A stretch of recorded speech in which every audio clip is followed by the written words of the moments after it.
لیکن ہمارے یہاں پر آپ جس پوزیشن میں رہیں اللہ کا شکر ہے، یہ انہی اکابرین کی، انہی اسلاف کی، انہی لوگوں کی، انہی نمائندوں کے، ان بڑے بڑے لوگوں کی قیادت کا نتیجہ ہے جن کی کوششوں سے آج ہم ایک آزاد فضا میں سانس لے رہے ہیں۔ ہمیں ان کی قدر کرنی چاہیے، اور اس نظریاتی ملک کا، یہ پاکستان واحد دنیا میں واحد ملک ہے جو ایک نظریے کے اوپر، وہ نظریہ کیا تھا کہ یہ ہندوستان جو ہے نا مختلف مذاہب کے، مختلف قوموں کا مجموعہ ہے،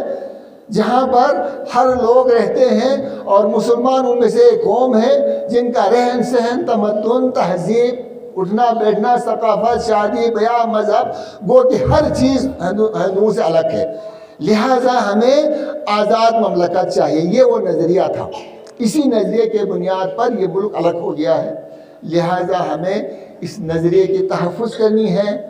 اس کو بقا دوام دینا ہے۔ کام کرنے والوں نے کام کیا، اقبال نے کام کیا، قائد اعظم نے کام کیا، سر سید احمد خان نے کام کیا، علی برادران نے محنت کی، ملک کو آزاد کیا، ہندوؤں سے، انگریزوں سے آزادی دے کر ہمارے حوالے کیا۔ اب اس کی تحفظ کرنا، اس نظریے کو تحفظ دینا، اس پہ ثابت قدم رکھنا، اپنی کیپیسٹی کے اندر، اپنی بساط کے اندر جو بھی ہماری ذمہ داریاں ہیں، بحیثیت ایک طالب علم آپ محنت کریں، آپ بھی اقبال بن جائیں، آپ بھی قائد اعظم کی طرح کام کریں۔ یقیناً اس ملک کو روشن کرنے کے لیے، اس کا نام روشن کرنے کے لیے آپ لوگوں کے اندر صلاحیت ہے۔ تو میں ایک دفعہ پھر آپ سب کا شکریہ ادا کرتا ہوں، اور دعا کرتا ہوں کہ ہمیں یہ دن ہر سال اسی طرح عقیدت کے ساتھ، جذبے کے ساتھ، جوش کے ساتھ منانے کی توفیق عطا فرمائے۔